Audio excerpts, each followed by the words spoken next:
Welcome back to All Film, where each week we discuss a different movie or TV show.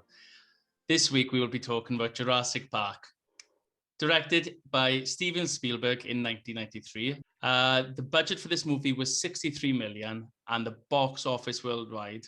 Are you ready for this? Tell me. 912 million in Blimey, 1993. Right. That is incredible when you think about it. That's most movies now just barely make that. Yeah. That's crazy, isn't it? Yeah, that's almost. And is that just the box office alone? Yeah, that's box office worldwide. It's gone up to 1 point. I'm sure I read it went up to something like 1.1 or 1.2 billion because it was re-released as well. And I'm sure they've done a 3D version. But 912 million in 93, that's incredible, isn't it? Just a couple of early facts for us as well with Jurassic Park. So it was actually began as a novel by author Michael Crichton. I believe that's how you say his name. Mm-hmm. Michael Crichton wrote the novel because of his concern for the rise of scientism and the exploration of biogenetics for the sake of profit. Something I'm sure definitely speaks to modern day world as well. Originally, Michael Crichton was offered $2 million for the rights of his novel before it was even published. So Universal were well into getting this movie under. Yeah, it was. I think because him and Spielberg were writing the TV show ER. Oh, really? And they were involved in a screenplay for it, and that's how they met. And then he told Spielberg about Jurassic Park. And it was sold to Universal. Universal bought the rights to the filming of it before the book was even published. That's incredible. So before it was even published, they were very hot on the heels of that just because of Spielberg. And it was James Cameron I think he didn't know that they had the rights to it, and he wanted to direct. Oh no, he knew they had the rights, but he wanted to direct the film. And right, okay. He already, obviously, Spielberg had signed some contract with Universal that he would do it.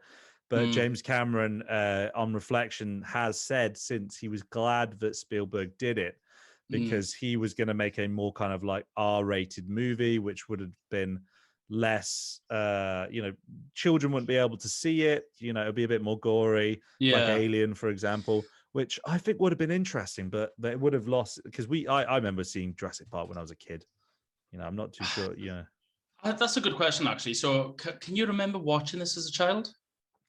I do, and I remember the first scene. I don't know if it's the first scene, or right near the start, the Velociraptor in the cage when it's been lowered down, and I remember seeing that as a child and being terrified. I think I went around to my friend's house, my next door neighbor, and I remember watching it out on some, crappy VHS. And I remember just being terrified. And I think I was about, I think I'm 8 or 9 years old. So I remember just being terrified though. Yeah, I can't remember this movie, to be honest with you. As a kid anyway, it's one of those films. I know I watched it loads as a kid, but I can't really remember the first time. I mean, when it came out, I would have been 2, so definitely didn't watch it for a few years. Do you remember going to the cinema? No, but I do remember going to see the second one, Lost World. So I remember going to the cinemas there, and I think me and my brother then were quite into it, and we had the Lost World little Jeeps, kind of like the ones you have in this movie as well. We had presence of that, but it's just always that film that you kind of you watch as a kid, you just can't remember when. I'll try and dig out an old photo if I can, and I'll put it on the video on YouTube. Yeah, there's a picture of me when I'm really young. I'm a kid, and I've got a Jurassic Park T-shirt. See, that's what I want to get. I want to get stuff like that for the show as well. We'll just have movie T-shirts on each week. Well, I thought you meant really I'll wear my T-shirt from when I was 5 years old. It'll look like it'll look like a boob tube. Jurassic moob.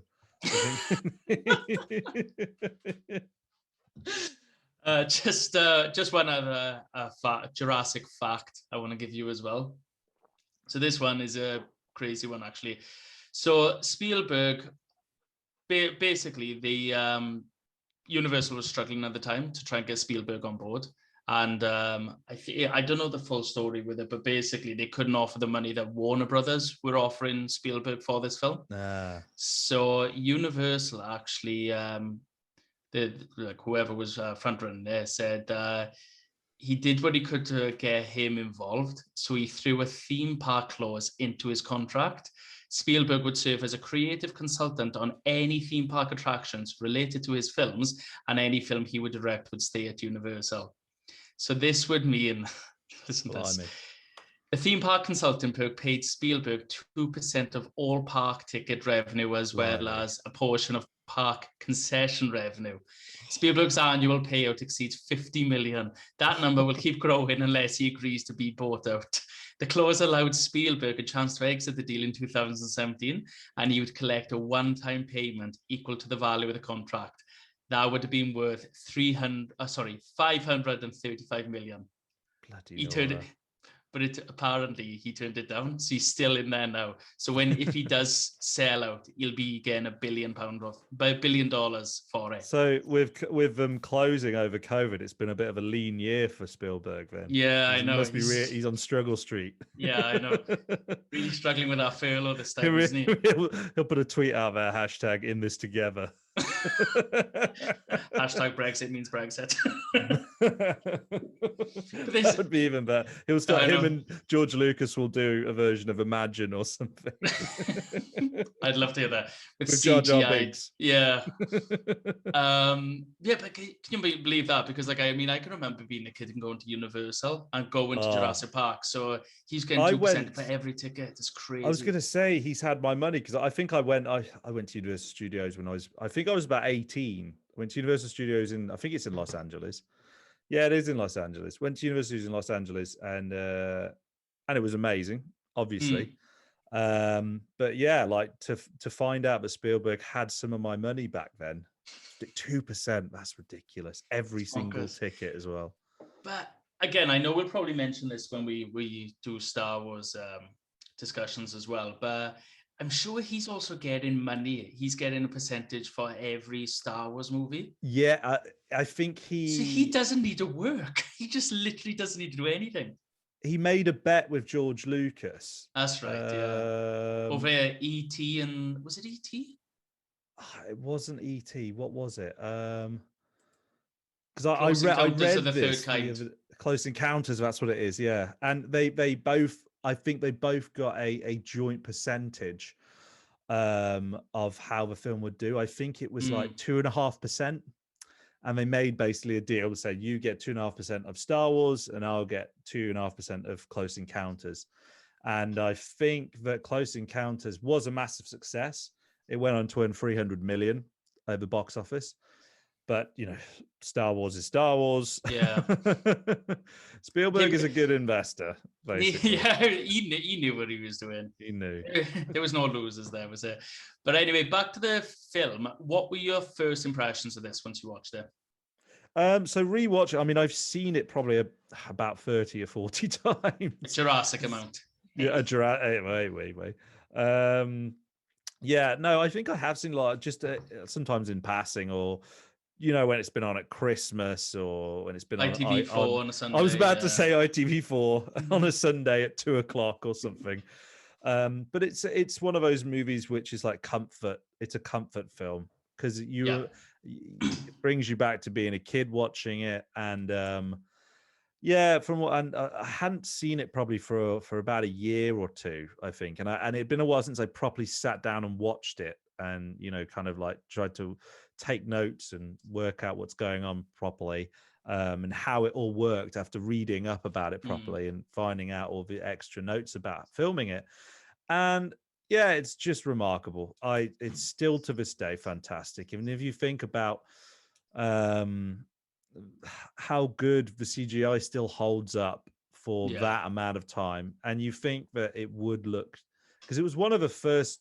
It wasn't the first movie which used CGI, but I think it was a game changer for Hollywood, for blockbuster films to use CGI, because I think Spielberg realized potential of it and how it can change films. And I think, it went on to inspire loads of directors. I think Peter Jackson.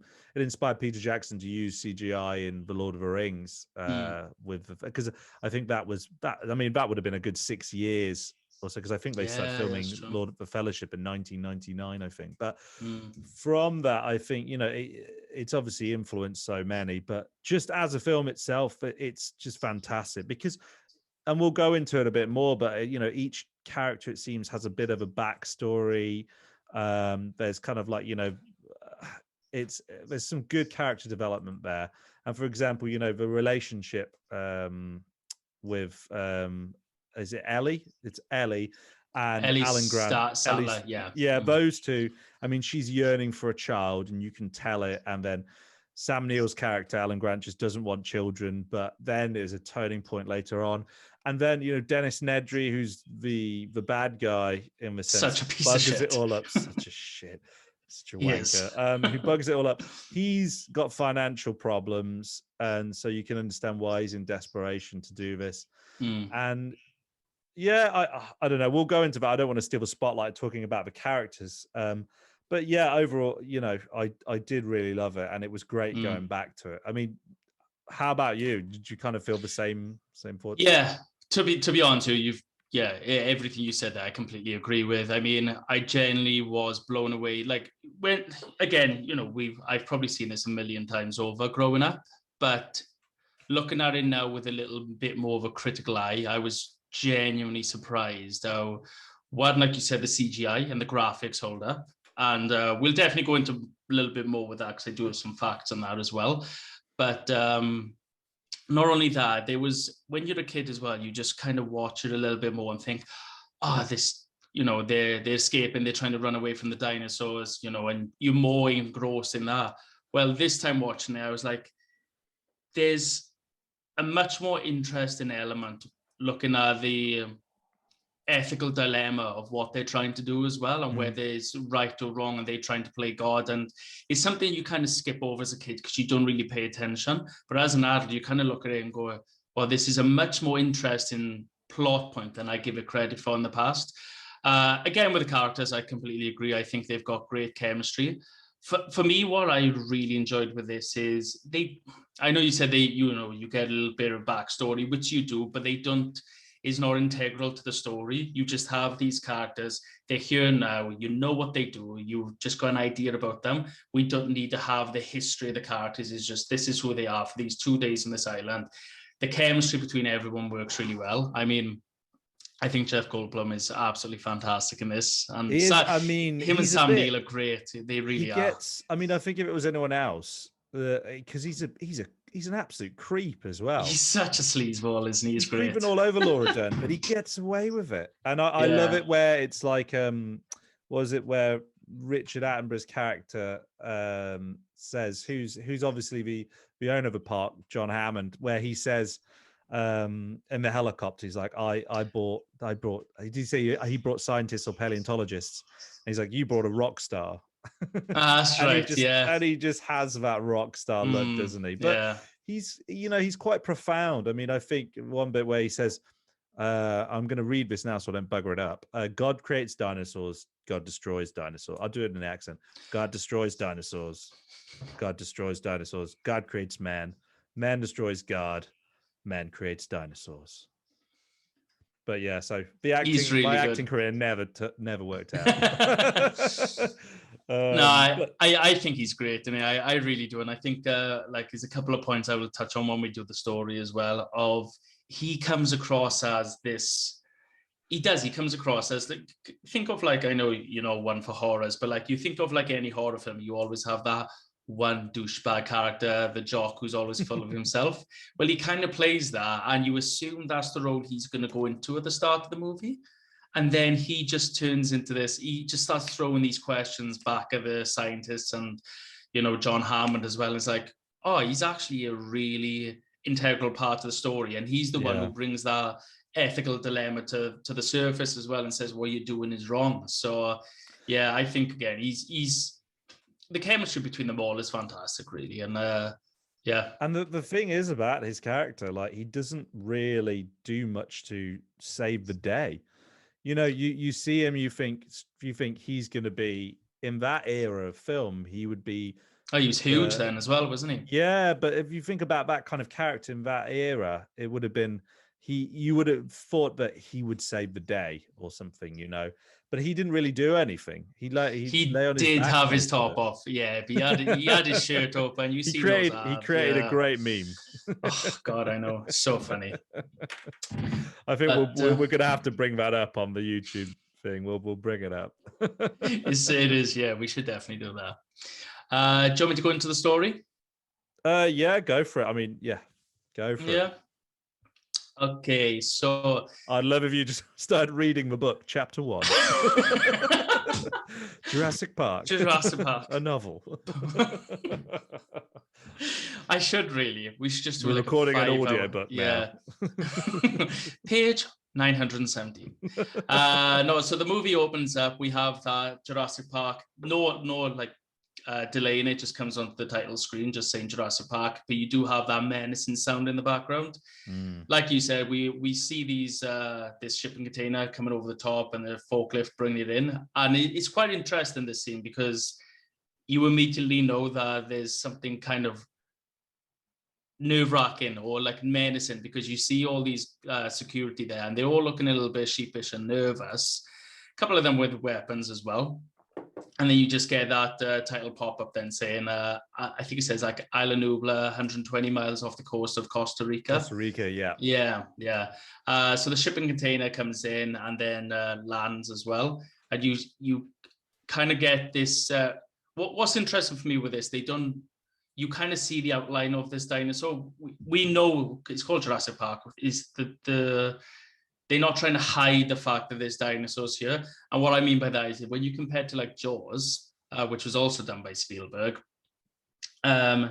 you never see the shark. You always see it in the water shots. I think it's for about 2/3 of the movie, you don't see the shark. And any time it's underwater, you see things from the shark's perspective, or shark's point of view. With this, we don't shy away. Like we see like flashes of like the Velociraptor's eye and like the movement inside the cage as well. What happens after that? Oh yeah, and then the worker goes in, like he's trying to lift the doors. Velociraptor hits the door and he gets taken, and you just hear that menacing screech. That's I always remember, and I'm watching it today. I always remember that kind of feeling of a kid. Just it's not even that scary anymore, but it's still just if it's something it reminds you of when you're a kid watching something like that. And what is it? It's Robert Muldoon who's played, the game warden, played by Bob the game warden with the short shorts. I thought you said the gay warden then. The game warden. The game warden. With the short shorts.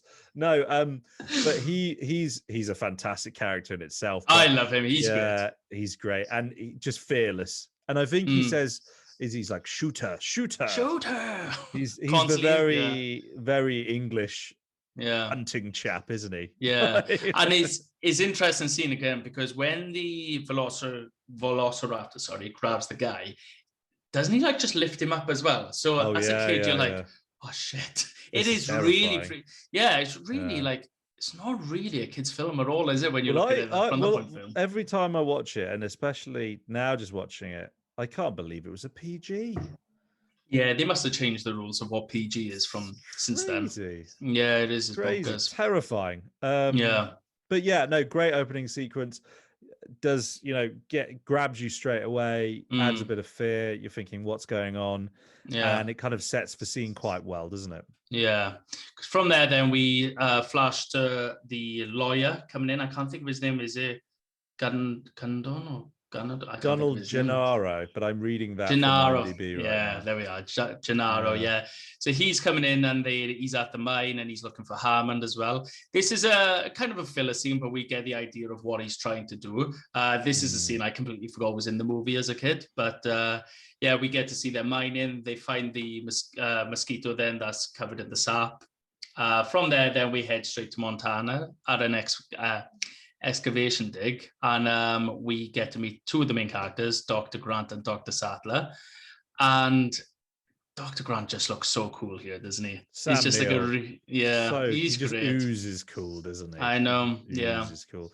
And I think growing up, just seeing him, I just remember being, I remember when I was like, 7 or 8, just thinking he's so cool. And Yeah. still to this day, when I watch it, and just seeing him on like other stuff he's been on, like in Peaky Blinders, and he was Oh in yeah, he wasn't he? And Hunt for the Wilder People. Have you Yeah, seen that's that good. film? And Yeah, I love that one. great film. Didn't That's Taika Waititi. was, It now, sorry, wanky fact here. Am I right in saying that you were gonna rent a house next to him? yeah. So obviously, one thing that ties us a little bit is the fact that Sam Neill's a Kiwi, and me and Joel both lived out in New Zealand. That's how we met, really, wasn't it?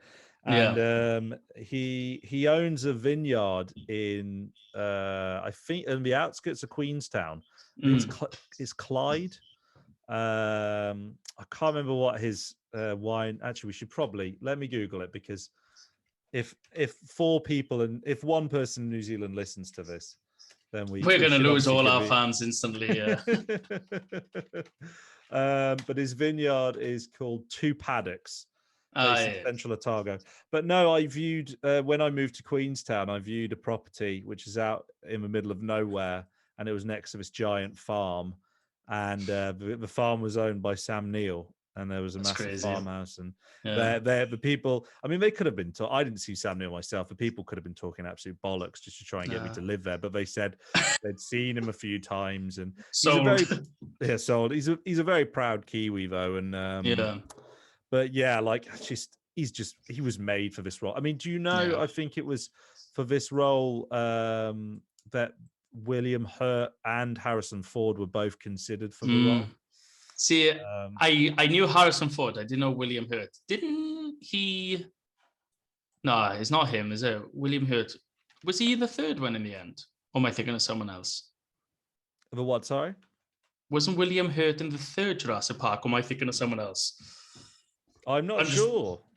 I'm really embarrassed of myself now as a film fan. Well, you're putting me on the spot as well. 3. I don't know. Well, no, sorry. I don't think so. I don't think it was William Hurt. William H. Macy. Sorry, wrong person. Okay, yeah. Yeah. The thing is, Harrison Ford, I can see in this role, but it's too similar to Indiana Jones in a lot of ways. I know, yeah. I know. And you could tell it was a bit of an inspiration, couldn't you, really? Like, yeah. But yeah, it just wouldn't have worked. You wouldn't be able to, like, it'd be hard to do that role and not see Indiana Jones. As good as Harrison Ford is, he even said himself he made the right decision not doing that role because he didn't feel right for it. And I'm glad he did, because I feel like he would have been too typecast for that role as well. Yeah. What I really like with Sam Neill in this scene in particular, because, they got the excavation dig and you see they pulling up the dinosaur bones. And you see that screen where he's trying to explain what they're looking for. And by the way, it's hilarious that they've got this big box screen. And that was probably the height of technology back then as well. But he's trying to explain, how they work. And then you've got this, bratty little kid just going, that doesn't look very scary. And he says, more like just a big bird. No, he says it's like a big turkey, doesn't he? Yeah, that's right, yeah. And it's so funny because Samuel just scares the absolute living shit out of this kid. And it's great because he's got that little claw as well, and he's going, and he'll cut you here and here. And you shouldn't be worried about him. It's the two coming in from the side. And you're like, this is still like an 8-year-old kid, and he is scared the shit, but it is great. He's, you straight away, you get this much more grounded, much more honest character as well. And I think as well, because he says to the kid, try and show a little respect. So he shows that he really takes his work serious, and he's got a lot of respect for dinosaurs as well. It's a great character introduction. Yeah, it's a great character, which is when you see the scenes of them discovering the park itself and his look of wonder, you kind of believe that wonder, and it stands up so much more because you know how passionate he is about these kind of things. And then shortly after, his excitement, I mean, shortly after as well, we're introduced to Richard Attenborough's character, aren't we? They've got they're in like some kind of like RV or caravan, aren't they?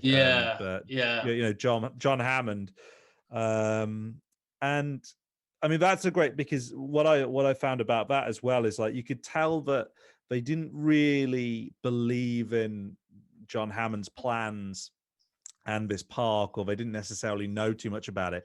But as soon as he said he would cover their excavations for the For next 3 more years, years, yeah. yeah, it's straight away they were like, yeah, we'll do it.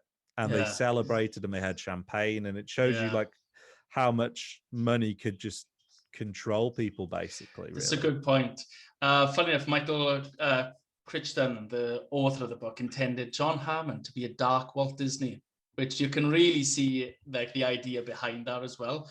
I think really John Hammond kind of, in a lot of ways, symbolizes a lot of corporate companies nowadays as well. Like, Yeah.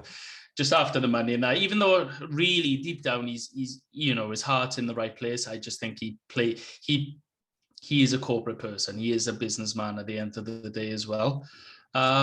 David Attenborough's brother. Yeah, so interesting story. I've got a family story about this. So basically, Richard and David Attenborough, they moved to Leicester when they were quite young. And so I've got family from Leicester.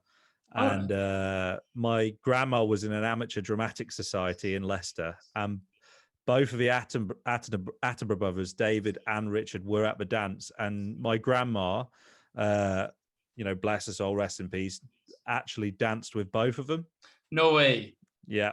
That's amazing. Awesome. Amazing. So I always think that when I watch Jurassic Park or just see David Attenborough on the telly. But that's awesome. But interesting, he was Richard Attenborough himself was retired for 15 years. That's right, yeah. He was more into directing at the time. He just recently, I think he actually beat Spielberg for doing Gandhi. That's right. And he beat Spielberg's E.T. for Best Director and Picture at the Oscars. And also, this is kind of going back to, we talked about a possible cameo for Sean Connery in Skyfall, being King K. He was also considered as John Hammond, Richard Attenborough's role in this. See, I could see that. I could really see that working as well. What would be funny now that I'm thinking about it, it would be so funny if, do you know when they go around the park and they're looking at the different dinosaurs? Wouldn't it have been awesome if they had a cameo voiceover of explaining each one and it was actually David Attenborough? Oh, that would have been good. Amazing would that be? Or they ran in from or you just have a voiceover. They're like when they're escaping from the T-Rex, and you can just hear his voice. So he's standing nearby going, "The humans are safe for now." For now. Just quickly with this scene as well, it is quite good because he's like, trying to bribe them to come to his island. And he said, what does Dr. Grant says, oh, what kind of a park is this? And I'd love if he just turned around and went, a Jurassic Park. It'd be so cheesy. Oh, God. Where are we from here? Oh, yeah, because after this, then we meet the sleazy pair. Dennis Nedry, the piece of shit. And the other gentleman. Again, I think as a kid, I never really understood what this scene was implying. I just knew that it was weird. I was always interested. I always wanted one of those shaving cream containers where the embryos were going in. That looked really cool. But yeah, it was. Yeah, you could add it. He's he's just eaten a massive meal, and he's just like, the bill comes. He's like, don't go cheap on me. Don't go cheap on me, Dodson. Don't go cheap on me. So he's getting all sassy. And you can tell he's driven by money, or you don't trust him straight away. No. And it kind of like sets the scene. So when they're in the main computer room, you don't trust him. No. But yeah, I think also it's another great introduction to his character. But you just don't like him. You don't trust him from the get-go, do you? No, and I think again for me, again, watching this with a little bit more of a critical eye as well, this is such an interesting underlying, it's kind of like not even the B plot, it's more like the CD plot of the movie, really, where really, you've got John Hammond's organization, they're on this island, they're doing this, and there's this competitive corporation, they're trying to steal his research to progress theirs by 10 years or something. Yeah. And, it doesn't go anywhere because the embryos, spoiler alert, are lost, halfway through the movie. But it's just an interesting plot point that kind of just, it doesn't need to go anywhere in the movie. It just ends, and obviously it does kind of come back with Jurassic World. But at the time, it's just this plot point that just goes dead, and it kind of just works for the movie. It's just it's there, Well, as well, and I think going in with that, I think it's like a line which, um, well, is it Alan Grant says, I think, where he's when they arrive at the park and he's in amazement, but he says, "I think we're out of a job," and Jeff Goldblum's character says, "Don't you mean extinct?" Yeah. And I mean, an interesting fact behind that it was that line was inspired by the effects by one of the members of the effects team, who felt like he was not. I think he was not interested. He was wanting to leave the movie or something, and he said that he says, "I think I'm extinct." Wasn't he? What's his name? Phil Tippett. Isn't he the dinosaur supervisor? Yes. And he's a meme goes around. His job title was dinosaur supervisor, and there was a meme going around a couple of years ago, just saying, "Nice fucking work, Phil." But I think it's I think they heard that and we're going to use that. Yeah, it's good. Yeah. But it's and it's you share that amazement, don't you, when they finally get onto the park, and it's incredible. And the scene where he just like takes the glasses off, Samuel's character takes the glasses off, and it looks so cool. And then he turns Laura Dern's head round, and I mean that's an iconic scene, which has been used in different kind of memes as well. Oh yeah. Just before we get to that part as well, when they're on the helicopter, you see, and Harmon says, "Oh, we're here." And obviously, we've just met Jeff Goldblum as well, and you instantly think, "Oh, there's Grant and Malcolm are not the same person. They're very, very different people." Yeah. But when Ham says, "Oh, we're here," and you just see the helicopter flying into that shot as well. Oh, the music kicks in. Oh, yeah, John Williams' score kicks in, and it's is this part as well. So you've got this literally happens. This literally happens. We see that epic shot flying in. It makes you feel like, oh, this is a beautiful place. It looks incredible. Obviously, these are all external shots of Hawaii. They land the plane. They get in these really cool looking Jeeps as well. And you've got that awesome looking waterfall in the background. And then the Jeeps come around to the scene you're on about now, where they're in the Jeeps. And then you just see, I think it's a Brontosaurus. And graphically, it looks incredible for its time. Amazing. And you just love them as well, because the herbivores. And you're like, oh, they're so big and friendly. Yeah. And he goes so close to them, doesn't he? And at this point, we don't know that they'd bred any, or they, created any carnivores. And so at this point, it's still a very innocent kind of outlook of it all, isn't it? Really? Yeah. What's for me as well, just with the graphics here, because you see them like they're in shock, the Brontosaurus is in front of them. One of my biggest gripes when it comes to monster movies is sometimes the perspective and size of creatures doesn't always sit right. That's a really minor criticism to have, really, because I'm trying to think of an example. Like if you watch a Godzilla movie, some shots he looks absolutely ginormous, and then other shots he's just like tiny. He's the same with the Kong Skull Island. In some shots he looks gigantic, and next thing he's like this really short thing. And it's always been an issue for me that the perspective doesn't work in movies. However, with this, I think they do a fantastic job of always making you feel like this small compared to the dinosaurs as well. Tiny, they do it really well. But a lot of attention to detail with it. It is. And like, what I keep forgetting about. So we just had that scene flying in to the island. We've just seen the Brontosaurus. And then John Hammond says, we clocked the T-Rex at 32 miles an hour. And they're like, T-Rex? Did you say T-Rex? And he goes, welcome to Jurassic Park. And then you've got a third iconic shot of just watching all these dinosaurs living in harmony. Oh, it's beautiful, isn't it? That shot is, it's beautiful. And that's from the music. Yeah. And again, the score itself is, as is always John Williams' work. It's a beast of its own, Yeah. And I think this is one of the most popular, if not the most catchy. One of the most recognizable. By far. But he's always done that. Yeah. the amount of so times many. people have heard me just going, just I humming it know. in the middle of the day, just like not even realizing and just annoying people.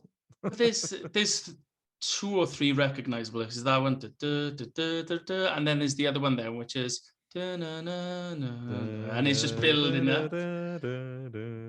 up. Fact for you here as well.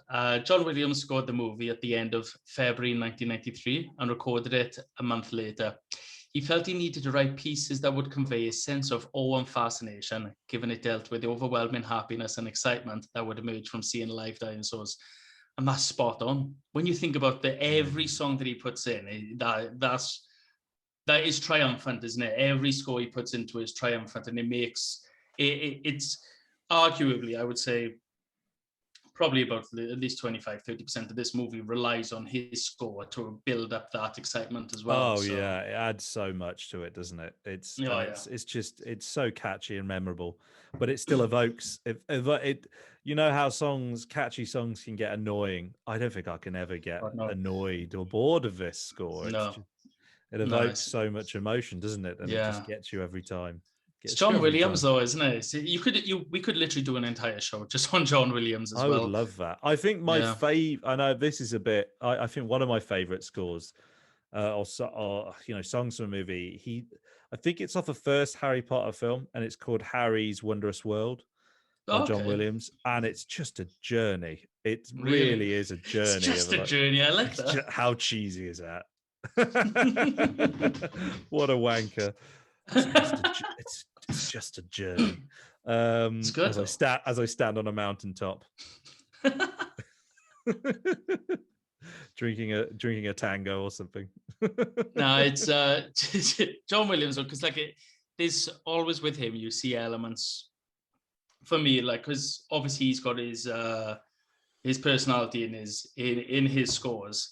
There's elements of this where I feel like, I can recognize some of this from Star Wars. I recognize some of this in Harry Potter as well, because he does, reuse some parts and things. But again, I think for me, alongside the Force theme in Star Wars and Jaws, they're my top three by far. I think he knocked this one out of the park, and I think it's by far the most recognizable for me anyway.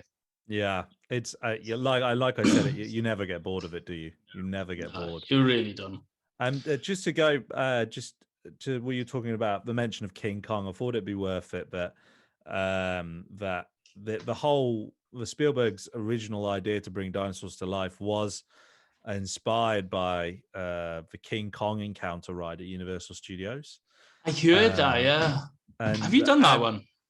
I can't remember it. I really can't remember it. I don't know really. Did you did the King Kong encounter? Yeah, I must have been 4, and I can remember then. They wouldn't let me on the Jaws ride. See, I was too short for that, so I had a tantrum. Too short for Did you have a tanty? Yeah, a massive tantrum. And then a bird shit on me then afterwards as well. But it's a bad day at Universal. Sometimes it's supposed to be good luck, but not at Universal Studios. I did get on King Kong then, though, so that was good. Because that was a full-size ride with an animatronics and an inflatable balloon-like skin, and that's what inspired Spielberg originally how they were going to do this, but they had to scrap it because it was costing far too much money. But there are mentions, throwbacks to King Kong throughout it. I think when they enter Jurassic Park, Jeff Goldblum's character says, "What's behind these gates?" Kong. Yeah. Is it King Kong? Yeah. But even the gates itself for me is very reminiscent of King Kong, because the whole thing in King Kong when they capture, what's the woman's name? I think is Anne. I think the character in King Kong is Anne. Let's just say Naomi Watts. So when the local tribe capture, it's in front of a huge gate, and behind the gate is King Kong. So it's very reminiscent, the same sort of idea there. But it is interesting, because for me, when you watch Peter Jackson King Kong, that's very reminiscent of Jurassic Park as well. Oh yeah, very much so. And I think some of the shots of in Skull Island, which I actually quite enjoyed Skull Island, but there are a lot of shots in Skull Island which are very much kind of similar to some of the the shots in the helicopter for the opening scenes when they get into Jurassic Park. Yeah, and it moves around. Yeah. So you've been to Jurassic? Do they call it Jurassic Park Island, or because it's in Hawaii, isn't it? It's called. I hope I'm pronouncing this right. I feel like I'm going to butcher it, but it's Kawalawa Valley. And there's always a valley with you Welsh people, isn't there? We're always in the valleys. there's hundreds of Hawaiians listen to this like, what the fuck is he talking about? They probably hear them all, man. They're like, don't come back. The Hawaiian valleys. Yeah, that's definitely not it. But I have actually still got, as a sad actor I am, I've still got the movie pass that I had when I went there. So you like, it's not just like a movie sightseeing thing, and they also do like horseback riding there. They do walks. They do quad biking there as well, I think. But basically, you can do a tour around. You see like signs everywhere of all these different movies. So like Jurassic Park was the big one, and obviously from '93. Jurassic World had just filmed there when I went, and if you remember, spoilers for Jurassic World, but if you remember the Indominus Rex pit, and it's where they keep this hybrid one, so you actually stand in front of that, and it looks colossal, and it's all polystyrene. It's awesome. It's really interesting to see how they do it. The other movie there, which I was really excited to see where they filmed, was 50 First Dates. Was that filmed there? Yeah. Was 50 First Dates with No, I'm thinking of Shallow Hal, Jack Black.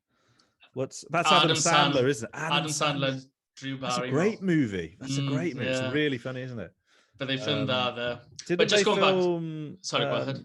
Didn't they film? Have you seen that George Clooney movie, The Descendants? Yeah, I think that. I don't know if it was. Actually. It was in Hawaii. It probably was somewhere else in Hawaii. It was my Hawaiian knowledge, my lack of Hawaiian knowledge. Yeah, that's a great film as well. Pearl Harbor was done there as well, and like Lost was done there. There was quite a lot actually. Welcome to the Hawaii Filmcast, where we talk all films Hawaii in film. Have you been to? We should just introduce that every week. Aloha to the Filmcast. Aloha. I'll play the ukulele. Sponsored by. I could actually. Where is it? I've got it here. It's a good player. Aloha. The Hawaiian Film Podcast, sponsored by Hawaiian Tropic. I reckon we should. I reckon you should do an intro with that. Actually, I'll get a piano. I'll get the keyboard out, and you get the ukulele out. What could just make wrong? An intro. There we go. Just quickly as well on. Actually, I'll go back to it later on. It's all good. I'm just going to keep talking about Hawaii otherwise. Well, actually, I do have another fact to drop in there. I'm just going to drop another fact. That when they were filming in Hawaii, and you may know this, but there was like a hurricane which hit at the time. Oh yeah.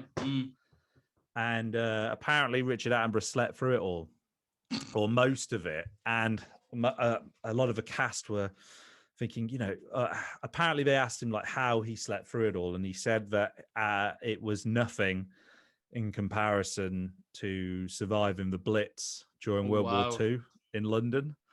That's going to shut everyone up, that isn't it? Yeah, touche. Right. just make us feel about that big. All right, Rich. All right. I know. Where does the story go from there? I can't even remember. Oh no! So we've welcomed Jurassic Park, and that they go to the main visitor center here, which is what they replicated in Orlando, then, isn't it? So we end up in the visitor center, and you get. I don't like this scene, but it's like that. It's like a scene filler where they're in the little chairs and they've got that little fucking annoying. Yeah, and it's like the paperclip. Doesn't it like make you feel like it's the paperclip of Microsoft? This just reminds me of that. Now, with his eyes. Yeah. Would you like assistance Wanker. today? But yeah, I just never liked the scene. It's obviously just a scene filler, but I did read that Spielberg used that scene to condense a lot of the content from the book so he could explain it in the movie. So it does make sense why they put it in. Yeah, and an interesting fact about the paperclip from work. No, I'm joking.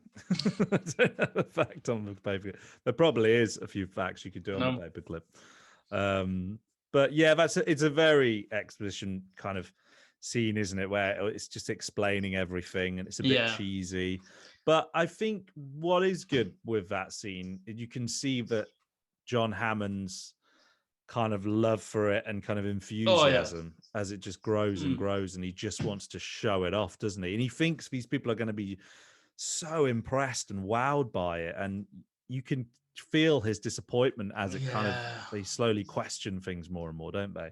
Well, that's what I was just going to allude to as well, because when they all just get out of the chairs and they go to meet Dr. Wu and they're in the science lab and that, and this scene is awesome as well, where you just see that the baby velociraptor come out of the eggshell.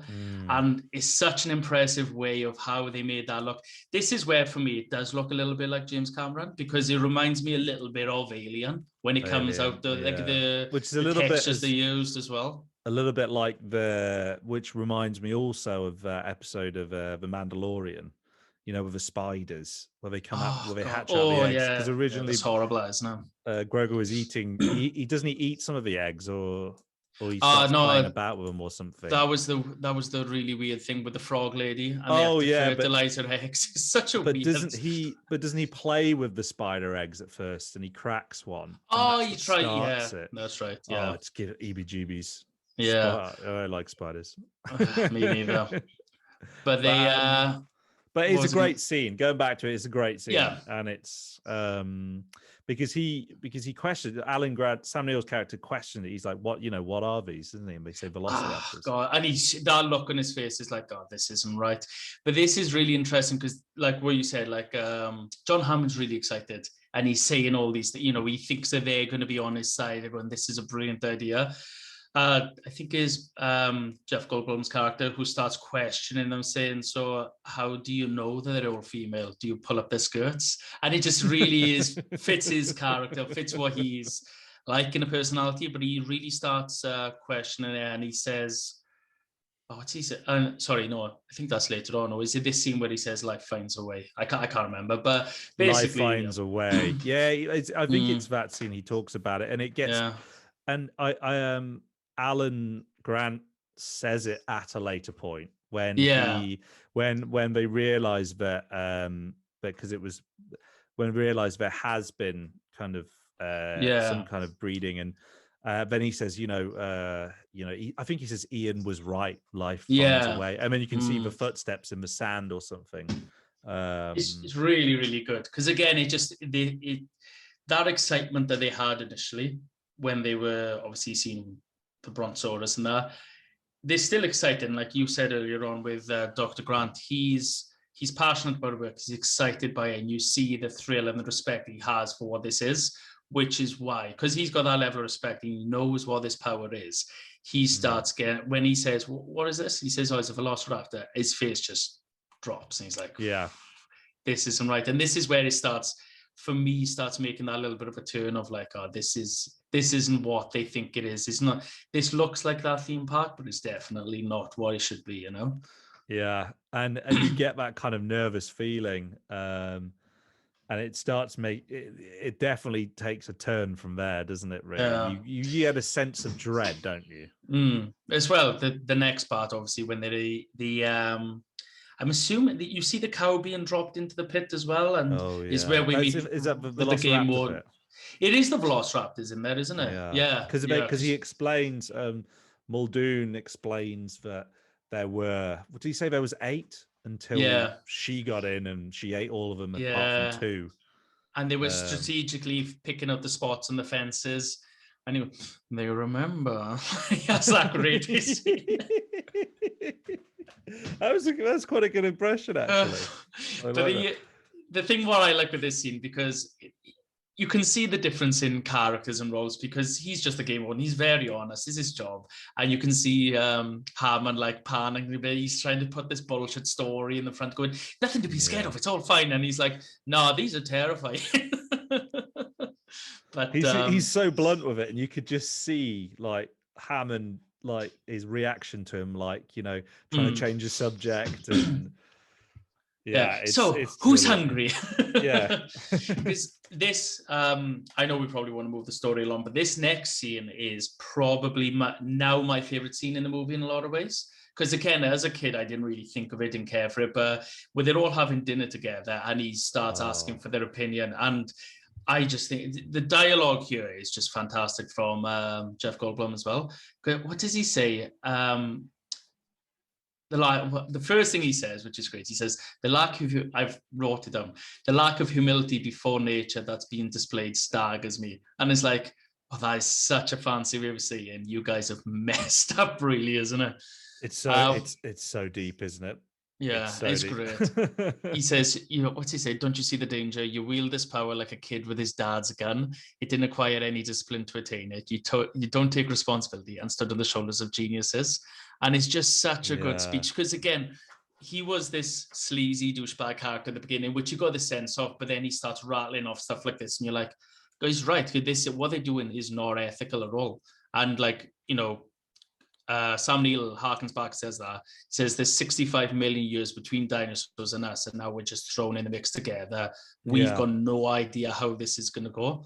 So it's just And that scene, I mean, Hammond's so chuffed of himself, but they start questioning things, and he's almost heartbroken, isn't he? Yeah, and Jeff Goldblum's character, like kind of what you were saying, going on from it, and he says, your scientists were so preoccupied with whether or not they didn't stop to think they should. Yeah, such a good line, and it's true because, again, sorry to cut you off. You go ahead. Oh no, I was just going to say again, I'm shamefully reading that off Google. I've got it written down as well. But there's no point pretending, is there? We're not geniuses, unfortunately. The thing with that line in particular for me, it's kind of like, when you were a kid and you'd watch Jaws, and you're like, the mayor is such an idiot in this. There's no way you'd have a shark in the water and someone would happily let the beaches open. Yeah. Where nowadays, especially with the way we've dealt and seen things through the pandemic and things before that as well, that's 100% what people would do. And the same with this, where he said, like, you were so preoccupied thinking whether you could, you didn't stop to think whether you should. That really is a statement on how we are in the real world as well. I think it's linked to kind of our advancements with robotics, basically, and it's bloody scary when you watch the videos. It's terrifying, and especially if you've seen Black Mirror as well. You just think straight away they're going to end the human population, and we're creating it. And at the moment, it's fun, and but it does scare you. But comments like that, which Ian Malcolm has on this, Jeff Goldblum's character has on this, they do relate to that kind of stuff nowadays as well. And I think definitely you just look at him, and how you remember his character is kind of like a bit like funny, laid back, a bit cool. But he says he has some profound things to say in this film, doesn't he? Yeah, I really like that scene. And again, I think, it's considering that this movie is about dinosaurs, it does harken back to the real world as well.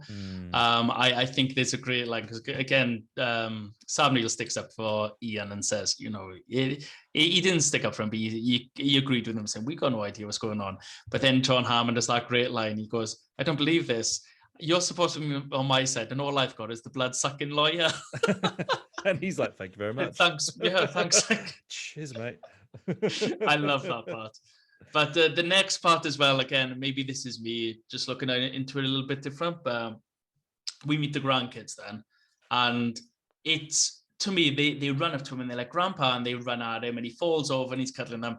It looks like such a setup scene, doesn't it? Like he's trying to show that he's this family man, he's a caring guy. And it just comes across as so fake to me. And it's even funnier because, again, you can see Sam Neill's face and he's like, oh God, more kids. I cannot stand. Yeah, I know. And Laura Dern's character looks at him as well, and she's like a little bit like, oh, why doesn't he want kids, kind of thing. Yeah. So are they together? Yeah, I think I don't think it's said that they are, but they're very. They got a thing, basically. Yeah, and because Jeff Goldblum's character does kind of, he asks him at one point, doesn't he? So you and Dr. Settler, and Alan Grant, Sam Neill's character, looks at him and goes, yeah, or like, why? Yeah, he's like, why? Yeah. It almost comes across to me where Ellie doesn't know that conversation, but he's like, no, I want to try it with her, but I just don't want anyone else to get there first. Yeah, Because to yeah. be fair, I'd be the same. If I was working against Jeff Goldblum, I'd be like, nah, I got to make some shit up here. I've got no I don't stand chance. No, I know. But it's great, this introduction with the kids, and the kids are great. Yeah. And I think, Tim, the kid Tim, he's so infatuated, isn't he, by Sam Neill's character? He wants to be him. He even has like the same outfit as him. Yeah. He's like, I've read your books, and that kind of like brother sister relationship with them is fantastic, because Lex's character, like she's interesting as well, and you can tell she's like the protective bigger sister, and she's the one that tries to draw him back a little bit, and he's just the excited little boy, isn't he, really? Yeah. And it's kind of like heartwarming a little bit, and there's that. And again, it's like the film has its kind of like great wonder moments, has its terror moments, but it's got its very light-hearted scenes where he's in the car with him and he's like, which car are you going? He's like, the same as you. And so Sam Neill comes out, and then Tim follows him, and then he leads him to the car and shuts the door on him. I just kind of liked that, and it's a very obvious kind of like jokey scene, but little light-hearted things like that will go a long way in films like this, and I think, and it's one of them. Sorry, go ahead. Oh, no, Karen. No, I was just going to say, is one of the, because there's isn't really any, it's not necessarily any huge character development in this movie, in my opinion. So it's these light-hearted scenes where you do see his growth of like can't standing kids to actually being the one who they rely on the most by the end of the movie, and he takes to them as well. So it's quite endearing. I do like that as well. You can tell he becomes he has that father figure kind of thing towards the end of it, doesn't he? And I mean, this bit as well, like how then they go off in these electronic cars, and once again, is it the first time Hammond says "spared no expense"? I don't know if it's the first time he says it. I've made comments on that. Because they make a joke about it in Jurassic World as well, don't they? And the new one is like, oh, spared no expense, as he always said. And it's just like, because he does say it so much as well. But I think it might be. He's keeping up appearances, isn't he? And he's just trying to show off. And it's all about money, and, and not question if this is right or wrong. But, and as soon as, after you've seen this film, as soon as they get into those Jeeps, as soon as they get into those cars, you think to yourself, this, the T-Rex is coming. The scene is coming. It's on its way. It's the Jeeps as well look awesome, and it's the fact that they don't shy away, because obviously Universal were in charge of this as well. They tried to make it as close to being a real life theme park, and it makes you feel like, oh, I could easily go here. This could be a real place. And it's just that setup of like, it doesn't feel fake. This feels like you could genuinely go into this place, and it makes it that little bit more realistic, even though we are dealing with dinosaurs. But yeah, so what's the next one? Because they go through into the Jurassic World, we got the King Kong gates as well. But we've also met Dennis at this point, and Samuel L. Jackson, which I keep forgetting he's in this film as well, isn't it? Yeah, and he chain smokes, like each smokes like a chimney in this, doesn't he? I know, he does. But it's interesting because, again, we're talking about Dennis Nedry, because his desk, I know this is a silly observation, but like you can see how neat the IT room or support room, wherever they is, and you see his desk and it's just full of crap, and you're like, Dennis, you really are a piece of shit. You really are it. Clean up your act, Dennis. Come on, make an effort. I know. Maybe your boss would pay you more if you cleaned up a bit. I know. Yeah. But so what happens here? They going around and they can't see any of the dinosaurs, which again I think is realistic, because if you go to any sort of safari place, or like, go on holidays where you are likely to see bears or wolves, it's not guaranteed. You're living in their land. I remember when I was in Iceland, we went whale watching, and we it was really expensive, like everything else is in Iceland. It was like, I think it was like 50 euros. No, it was about 100 euros to go whale watching, and it was like, you'll get your money back if you don't see a whale.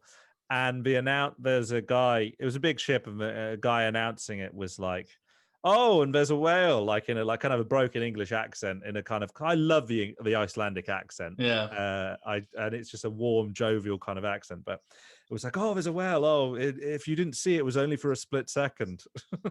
And he did that about 4 times. And, no one got their money back at the end because apparently there were whale sightings kind of thing. But That's so scummy. yeah, but it is, so you can kind of feel that when they're going through and they're like, there, and I think Ian Malcolm looks at the screen and he taps on it, he goes, oh, it'd be good if your park had actually dinosaurs in it or something. I can't remember what he says, but then we see, are we then introduced to the Stegosaurus? That's right, yeah. It's around, it cuts back and forth a lot, but this is where we first get the close-up with the dinosaur. I think the graphics are incredible. I think the animatronics here work so well for me. I think, like, especially when he's leaning on her chest. That sounds so creepy. But he's leaning and feeling her breathe. It sounds so creepy again. But, he's doing that scene and it looks quite endearing as well, because the kids are looking at him and they're like, oh, he's passionate about what he's doing. It just looks brilliant. It is a great scene. And it's quite interesting as well. They didn't shy away from trying to have... They spent a fortune on these animatronics as well. They didn't shy away from cutting short scenes just to keep it within budget. They actually prolonged how often they were with the dinosaurs as well, just to make it a little bit more realistic. And you do feel that bond, and I feel embarrassed because it was a Stegosaurus, wasn't it? What did you say? No, I said Stegosaurus. It was a Triceratops. Sorry.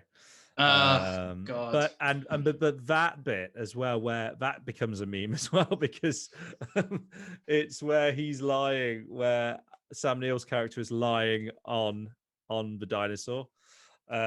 He's lying on the Triceratops, and that's where they use where he's lying. That's where they replace him to put on Jeff Goldblum's body, enlarged, which we'll show now if you're watching the video. But it's from that, and I think because of memes, it does take you out of the movie a little bit, which didn't exist at the time when this movie came out. So, so funny. but then with that, I think you also see a part of Ellie's kind of motherly instincts, and it's a very good, and this is also a scene where it shows you that, Sam Neill's character and Laura Dern's character, they genuinely they have a love for these dinosaurs, and they mean a lot to them. They genuinely do want to care for them, and you can see it's breaking their heart to see them ill, and already there you see that it's like kind of like they haven't got the dinosaurs' best interests at heart. It's all about money, because obviously I think she says it's some kind of like plant or something which the Triceratops ate, and they're like, oh yeah, that's that poisonous leaf, but they don't eat that. I've actually I don't know why I kept this fact, but it is it goes into detail in the book about this part as well. So basically it was something to do with the fact that what is it, Triceratops, the Triceratops, it doesn't have sharp enough teeth, so it has to grind it, so it actually eats stones, and that's what helps it digest it, and then they regurgitate it, and they were eating the lilac, and then they were regurgitating it, which is why she couldn't find it in the feces. I don't know why I made that note. It's really not important. Fun fact. That's quite interesting, though. That's quite interesting. Fun fact for you: you should have known that was a Triceratops. Do you know that? Know the doctor there? Do you know what his name is? What's the doctor? Oh, Dr. Harding. Dr. Harding, like that. I just realized that you were there. You should have known this. Yeah, I really, that's why I got fired. I kept getting Stegosaurus and Triceratops. That's why the Triceratops died, because I gave the Triceratops the Stegosaurus vaccine, and it all went tits up. And and they found you in Jeff Goldblum's trailer a couple of times as well, didn't they? Trying on his shirts. Can you blame me though? No, it never looked as good. But yeah, no, but it's really interesting seeing that, and that's where the characters start to get separated, because I think that's where she Laura Dern wants to stay. Yeah. And the weather changes and the power. Storms are brewing. Dennis Storms are brewing. Dennis messes up the he cuts the power and things and steals his embryos, and then he cuts the Bloody power Dennis. out. Yeah, he's a shit, isn't Dennis for menace. Dennis for fat, more like. Oh, I wish he came up like that in the credits. Dennis for bastard. The Game of Thrones character. Dennis the bastard. What? Because this is where we actually do care, because we've already seen the T-Rex paddock and the goat there, because they were trying to entice the goat out. Not the goat out. Sorry, the T-Rex out. And Dr. Grant has that really good line where he's like, they're hunters. They don't want to just be fed. This isn't going to work. So that's where they get stuck again. And this is, again, scares the shit out of me, the scene does. It is so horrible, because you see it getting darker. The kids are messing around with the night vision goggles and that. And the goat's gone, and I keep on forgetting when the girl's name. When the goat goes, it's terrifying. Yeah, what's the girl's name? The is Timmy and Lex, right? Yeah, because again, they do a really good thing where she's talking, the camera pans around, and it's almost underneath her, looking at the roof, and she says, "Where's the goat?" And you just see that limb just drop. Oh yeah, and this is a PG. Oh, I know, and how is it a PG? Not be a PG. It must be different again, because like what they considered PG back then, they must have amended after this movie, because they were like, nah, that's way too scary for kids. But then you just see the claw on the fence, and it's just And this is a point where I think the lawyer runs to the loo, doesn't he? He abandons them. Yeah. And I mean, after you've seen this movie once, you know what's going to happen to him. Yeah. The thing is, this to me just screams that Spielberg hates lawyers. I don't know about you, but like he just all he says, the blood-sucking lawyer, and it's kind of like Meg in Family Guy, where he's always like, "Shut up, Meg." He just wants to do whatever he can. Shut up, Donald. Yes, it's just literally he sat on the toilet, doors fall down. He sat there with his trousers down, and then the dinosaur eats him. It's like, God, you really don't like lawyers, do you? But just juxtaposed to what you get with Jaws, because he always uses that level of suspense. The tune comes in, the na. Oh, again, it's terrifying. It and really what's that is joke? horrible. What's that Jaws joke? That what? What is it? It's. Have you heard it? Well, let me just get. Where is the joke? This is great radio, isn't it? So it's a joke about this. Oh, what is it? I think it's something like, "How do you get?" Oh no, I'll let's carry on talking. I'll try and remember it. Whoever's listening to this and they can remember it, are probably screaming it right now. Yeah. Call in if you know.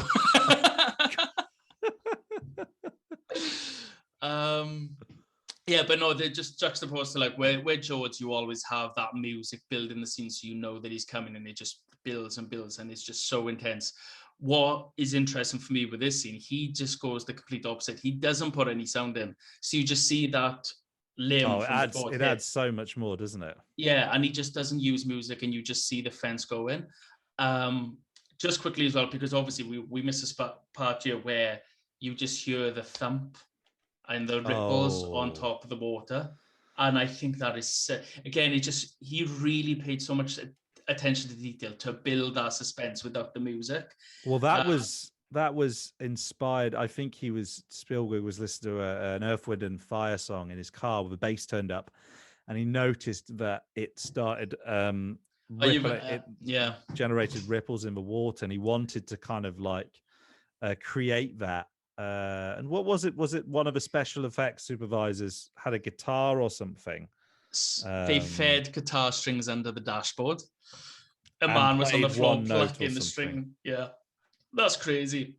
Amazing. I think of how inventive that is as well, but it works as well, and it's just such a menacing thing, because you just see those ripples go in, and I love it. It's great, and it really that's also another famous scene, isn't it? From that. What I really like, it's terrifying. Yeah, and what I really like as well, because I did read this, because all these shots that you see of the T-Rex are all really from inside the car, or he's not always in the shot. He's quite askew for a lot of the earlier moments of it. And Spielberg wanted that, so it makes you as the audience feel like you're in the car with them as well, and it makes you feel like you've seen it from their point of view, and it works. It really, really does. What I was going to say something in particular then about that scene. Oh no, just with the kids as well, because like it's interesting because the kids there are clueless, and then you got Malcolm and Grant in the other car, and they're like just say completely still, and then these kids are just waving the torch around, just trying to get attention. You're like, kids, just please stop. And just again, it links back to Skyfall, our Skyfall podcast, where Kincaid's waving his torch around like an idiot. Oh my god! Why is she waving the torch? Turn the torch off. I think this is one thing people need. If one thing I've learned from starting this podcast is to, in dangerous times, turn your torch off. Yeah, I know. But it's really good as well because again they do that brilliant thing where they keep still, and then the T-Rex gets the car, and you just see his eye, and because the torch is inside, his pupil dilates as well, and it just looks brilliant. But the T-Rex does look amazing as well, doesn't it? Doesn't look? I think it does. Yeah. Well, do you feel what's your feeling on the animatronics altogether? Because again, so I think I'm right in saying this. Any scene where there's a full body dinosaur is CGI, but anything that's like half bodies animatronics.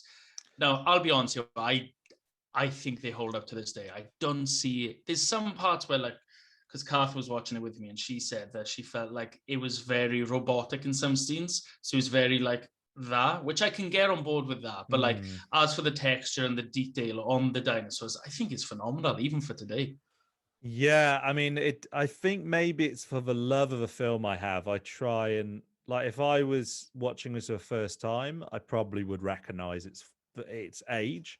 But I think because we've grown up watching it and have such a love for it, you kind of like smooth past it. But then again, I guess it's like, if you watch for Phantom Menace now or Attack of the Clones, the CG is so bad. And it's aged so bad, and they're trying too hard. But I think this was where there was a great combination, and it does pull off pretty well. Like I think that to create realistic dinosaurs, the effects artists basically they got into character and they video themselves acting like I think it was the herd was a Glimmers herd, and they recorded themselves acting like a herd. And they then reference this for their own animation. The Velociraptors were actually, by the visual effects team, they were actually they built these kind of suits for them. And interesting enough, the CG dinosaurs, where you add up in total, there was only 6 minutes of CG dinosaurs for the whole film. That's crazy. And the effect shots take up to 14 minutes. 14, sorry. 20 minutes in total. Yeah, so it's a 127-minute film, and that's how little there is of that. But you don't really question that, or it just it's not something you think about whilst you're watching it, is it really? And that pays homage to kind of a visual effects team and the work on the CGI there. Yeah, it works for it. If they had dinosaurs in every single scene, you probably wouldn't feel that tension as much. Yeah. So it works really well. Kathleen Kennedy was actually a producer at this point as well, and she went on and said that the T-Rex did scare the crap out of everyone on set.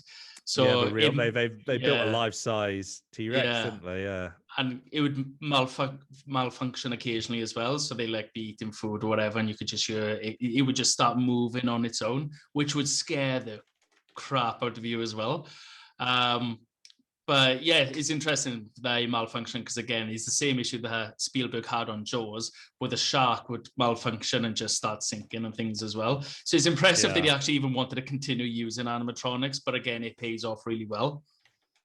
Yeah, and I can imagine it would be, you look back on the shots now of it, and it does look quite intimidating, doesn't it? I think because so, of the sheer size of it, if it does go wrong, it could. If it fell on someone or, it could obviously cause damage. Well, that's what happened in this scene, because when the kids are in the Jeep and the T-Rex hits the roof, the sunroof, it was just supposed to hit it. It wasn't supposed to break. So when it breaks and the kids are holding it, screaming, that's their genuine reactions, because it wasn't supposed to break through. Oh, so you can imagine, so they must have really freaked out with that. But with this part as well, when Lex Dr. Grant pulls Lex out of the car, she turns around and she just gives the best scream possible, and it's so realistic. And apparently, she actually said that in audition, Spielberg wanted to see how she could show fear. So she said, I heard later on that Stephen was hard to watch A Few Girls' Tips, and I was the only one who ended up waking his sleeping wife on the couch because of his scream. Yeah, and it worked. She's really good because it just made it feel that a little more realistic, if anything. Well, it's amazing as well when the sound design for these, go back to it, kind of like how the T-Rex, like you said, was a tiger, an alligator, and a baby elephant, wasn't it? To recreate the sound. And a velociraptor was a walrus and a dolphin joined together. The sound of a T-Rex footsteps was the sound guys recorded trees falling, and that thudding sound of it. Oh, okay, that's good. That was that for the Foley. That was for the sound of a T-Rex. They must have been so high just trying to make these different noises. Oh, it would have been a lot of fun. Yeah, I know. A lot of fun. What's the next part? Oh, because we follow on then, and that's, I think Dennis is Ellie Sadler and what's his name, the game warden. They get the gay warden. They get back to Muldoon. Yeah, they get back to the main center. Dennis Nedry's gone as well, so he's got in his little jeep and he's trying to leave, but then he has that crash and he gets an encounter. I don't know what the dinosaur is, but again, this dinosaur, it's such a good scene for me because he's just this playful little dinosaur on the ground, and Dennis tries treating him like he's a dog. And he's going, oh, do you want to play fetch? Stick, stupid, stick. And he throws it, and then he comes up with that great line, oh, no wonder you're extinct. But then he's just, and at first you don't think anything of it, but then like this dinosaur, like, I'm butchering this. Any paleontologist listening, I'm sorry. But like it's his Dilophosaurus. Dilophosaurus. But sorry to interrupt you, but that was it's Spielberg. It doesn't have the wing things, which like kind of shots up, and it also doesn't spray any kind of oh really oil. That was completely made up by Spielberg. It worked. He says he doesn't regret that. He says paleontologists around the world were fuming that he added that, but it kind of it needed to happen.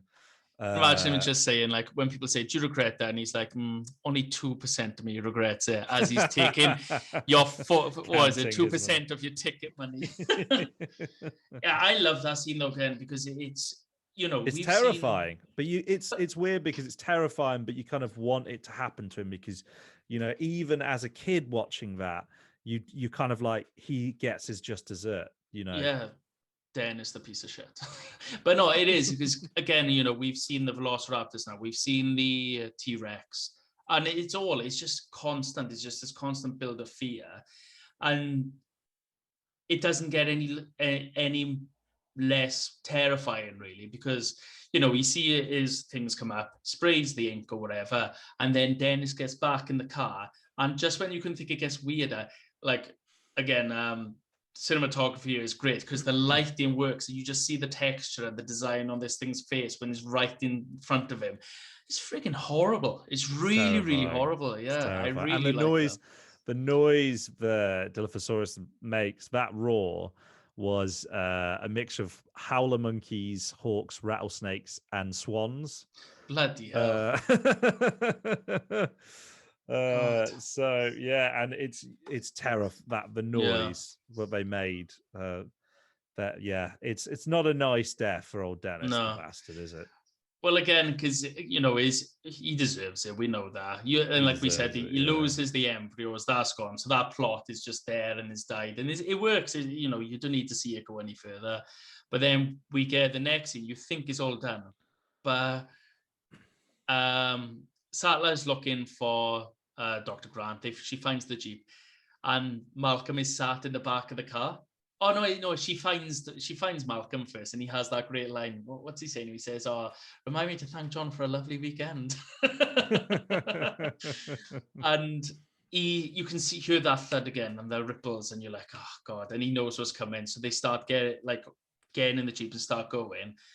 Dinosaur starts chasing them, and again, the graphics here just looks like something you would see nowadays, if not better in a lot of great, ways. isn't it? Yeah, It's I know. and you know when you see the T-Rex in the wing mirror as well, Yeah, he and said oh.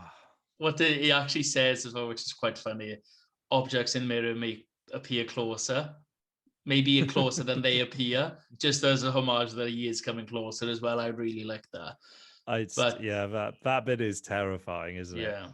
yeah, it's good as well because when we just catch up with Grant and the grandkids, that sounds like a band.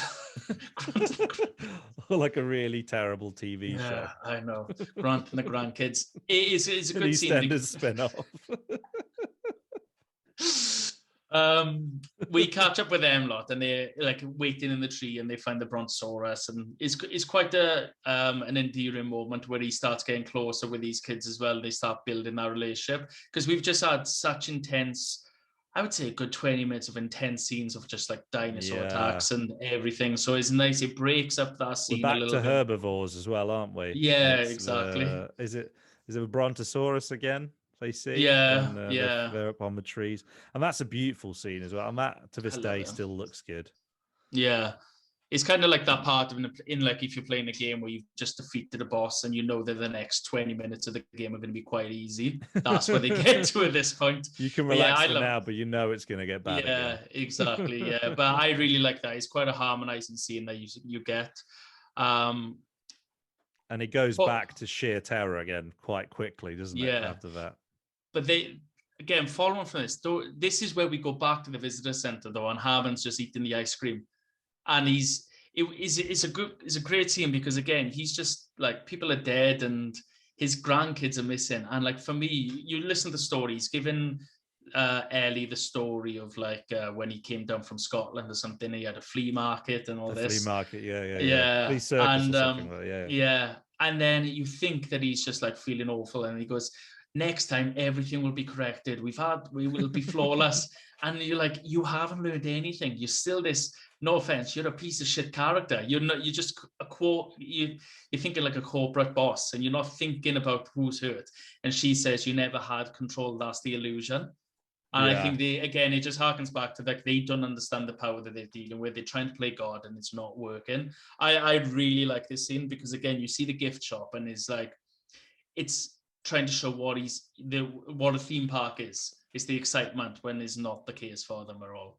Doesn't Ellie then go off? Does Ellie then go off to try and turn the electricity off, don't they? Yeah, that's right. So we get the part where Grant and the kids, the band, the grandkids, they find the eggs, and that's the part you said earlier on where he says, because basically they used life frog will find DNA. a way. Yeah, they've frogs in Africa and they can change their sex, so this is what's happened. Life will find a way. So Ian is right, and yeah, I've got, for some reason in my notes here, I've got Jeff Goldblum pose, shirt open, sexy as fuck. So yeah, we're on track. He's just lying there posing like that. I know, it's hilarious. You can tell as well that wasn't asked for. They were like, Jeff, you don't need to do that, and he's like, no, I've got it. I'm just gonna do this. Okay, let's roll. Let's carry on. Because that's they devise a plan. They need to shut the system down. So her and Muldoon go, and they plan on shutting it down. But this is where we first see Hammer with a change of heart, because I think he says to Sam Jackson, he says, people are dying, shut the system down. So he's like, all right, you are understanding what needs to be done here. And then we see Dr. Grant and the kids, and this is where they're in Kawalo Valley, in Hawaii, and they're getting chased by the Gallimums, I think they're called. Wanky fact of the day for you. So when they run and they jump over the trunk and they hide behind the trunk. So that trunk is still there, and that's where I stood and had my photo. Yeah. Amazing. It's broken down a little bit, but it's you can have your photo next to it. And what they actually do is you stand there, and then the guide will stand like about 10, 20 feet away from you, and they'll take your photo there, but they'll put like a T-Rex in front of the camera, so it looks like the Oh, T-Rex is that's coming down. amazing. It is That's awesome. I good. recommend it to And anyone. it's yours for $15. That picture. Yeah, use promo code ALLFILM for 10% discount now. We shouldn't really say that. You don't get it. But yeah, again, another great scene. We see the T-Rex. We get those wide shots of the valley as well, which just looks so inviting. And you just think, oh, I wish this wasn't terrorized by dinosaurs. It looks amazing. But yeah, Sadler and Rob go to reboot the systems, and they have to have that badass load in the gun scene as well, and they're looking at the blueprints. Yeah. This part always tickles me as well, because we know that John Hammond is the owner of the company, but he just seems to have his hand in so many pies in this. Like, he knows the blueprints, he knows the engineers, he knows he's on the TV screen doing this. He just seems to know everything. It's like, what is your actual job here? How do you know how to do every single? You didn't need Dennis at all, you know. But it's this scene which I always like as well, because Muldoon spots the Velociraptor. Oh yeah. And he says to Ellie, run. And with yeah. no hesitation, she just goes. She doesn't say does. no. She doesn't even ask why. Yeah, she just goes, no, I'm gone. And it's good, because you can feel that's what we would all do in that scenario as well. And it's at this point then they go towards the electric, the fence, and they have to climb the fence. And Dr. Grant, like a piece of shit. These traumatized kids have been through enough, and he just pretends to be shocked. Yeah, it's great though, isn't it? Yeah, it is. Yeah. And they scream. Yeah, again, it's haven't really they been through enough? Like, I know. Not long ago, they nearly got eaten alive by a T-Rex, and he's pranking about. I know. It's endearing as well, though, because you see their relationship develop, but then you hear that roar from the T-Rex again, and you're like, oh my God, it's just constant, you know. But it's what I found quite awkward with this scene. As a kid, I found it terrifying, because I just had this thing where I didn't like it. Like, you always think that any fence you touch is going to be electrocuted or something. But as a kid, I always used to get freaked out watching him like bounce off this fence as he's shocked. But this is the one part that I thought, oh, this just does not look good.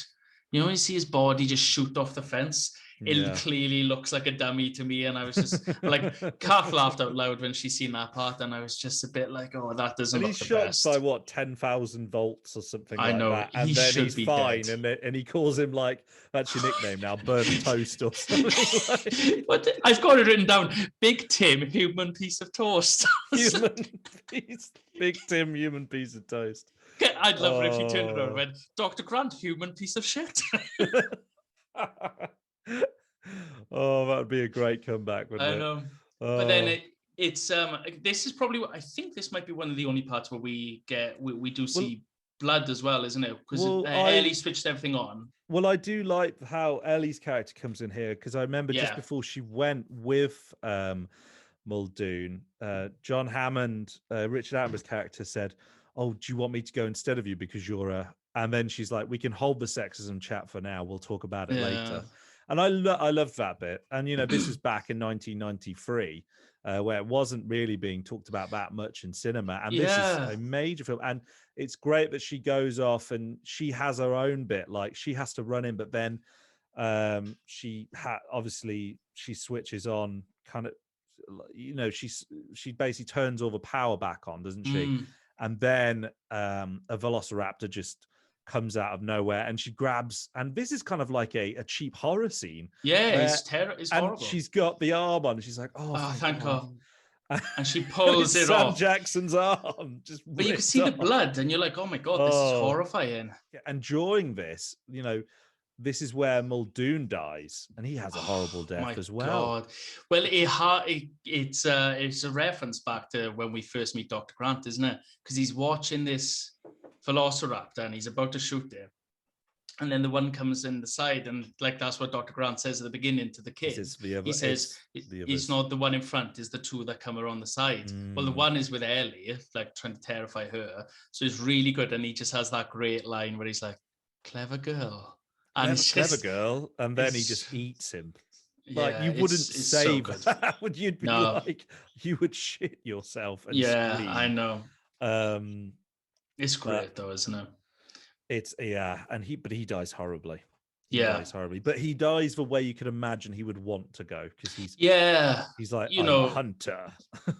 he doesn't want to go out just being, like just he doesn't want to have a bitch death. He wants to go out A strong. Like bitch death. he, He wants to get eaten. How do you die? How do you aspire to die when you get older? Eaten by a velociraptor. I yeah, mean, pretty badass. like second to that, I wouldn't want strangled by a snake, anything. Like it. he's a good character as well. But yeah, I think it I works really thought well that with him. actually, because I remember when I was cycling. It was in Queenstown, and I did one of these routes, and I remember it was there was a big drop to the right hand side, and the road was just covered by cows, and I remember thinking, I've cycled for like 3.5 hours here. I can't just turn around. So I was like, I'm going to have to get through these cows somehow. And then I just thought, like, if I got nervous, or a cow moved, or a cow, like, moved me off and I fell to my death or something, It's such like, an embarrassing way to go. well, I thought that, if I and then I pictured my funeral, and then, if the chefs are serving beef and everyone starts crying or something. Oh, it wouldn't be a good way to go, death by a cow, would it really? So I think of Yeah, but Velociraptor.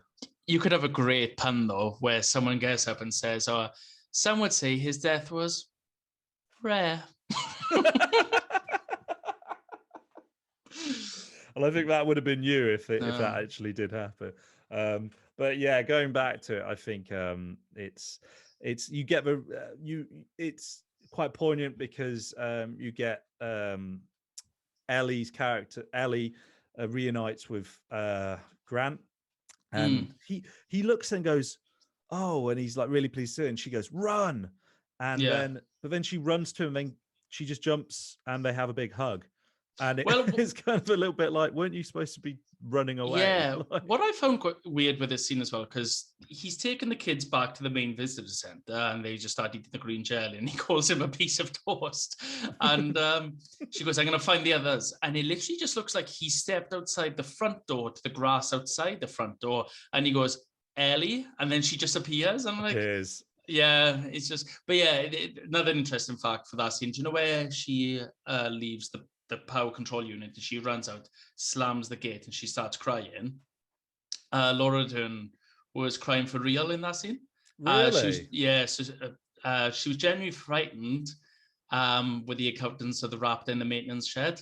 Because of the way it was shot, it made it feel like they were actually after her, and it was made her Blimey. feel genuinely terrified.